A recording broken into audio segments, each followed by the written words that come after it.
இப்போ ட்ரெண்டிங்கா போயிட்டு இருக்க இந்த வீடியோ எடிட்டிங்க நீங்களும் பண்ணிக்க முடியும். ஒரே ஒரு கிளிக்ல யார் கூட வேணா இந்த மாதிரி செல்ஃபி எடுத்த மாதிரி நீங்க போட்டோஸ் எடிட் பண்ணிக்க முடியும். அதை வீடியோவாவும் மாத்திக்க முடியும். இதுக்கு நீங்க ஃபர்ஸ்ட் உங்க மொபைல்ல குரோம் பிரவுசர் ஓபன் பண்ணிக்கோங்க. ஓபன் பண்ணிட்டு சர்ச் பாக்ஸ்ல நீட் KI அப்படின்னு சர்ச் பண்ணுங்க.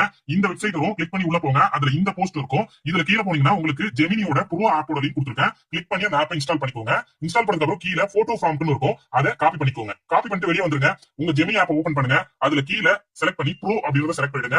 அந்த செட்டிங்ஸ்ல பனானா இமேஜ் செலக்ட் பண்ணுங்க. பிளஸ் சிம்பிள் கொடுத்து உங்க போட்டோவை இதுல அப்லோட் பண்ணிடுங்க. அடுத்தது நீங்க காப்பி பண்ண ப்ராம்ப்ட் அங்க கிளிக் பண்ணி பேஸ்ட்ன்றத கிளிக் பண்ணுங்க. இப்போ அங்க விஜய்னு இருக்குல, அங்க நீங்க எந்த ஆக்டர் கூட போட்டோ எடுக்கணுமோ அந்த ஆக்டரோட பேர் போட்டுக்கோங்க. அடுத்தது மூவின்னு இருக்கும். எந்த மூவி செட்ல நீங்க போட்டோ எடுக்கணுமோ அந்த மூவி பேரை வந்து என்டர் பண்ணிக்கோங்க. சென்டர்ல கிளிக் பண்ணீங்கன்னா அந்த மூவில இருந்து அந்த ஆக்டர் கூட போட்டோ உங்களுக்கு ரெடி ஆயிடும். இந்த போட்டோவை வீடியோவா மாத்துறதுக்கு நான் சொன்ன வெப்சைட்லயே வீடியோ ப்ராம்ப்ட்னு இருக்கும். அதை காப்பி பண்ணிட்டு அதுக்கு மேல இருக்கிற லிங்கை கிளிக் பண்ணுங்க. உள்ள போறதும் அந்த ஆப்ஷனை செலக்ட் பண்ணி ஃப்ரேம் டு வீடியோன்றத செலக்ட் பண்ணுங்க. ரெண்டு போட்டோவையும் அப்லோட் பண்ணுங்க.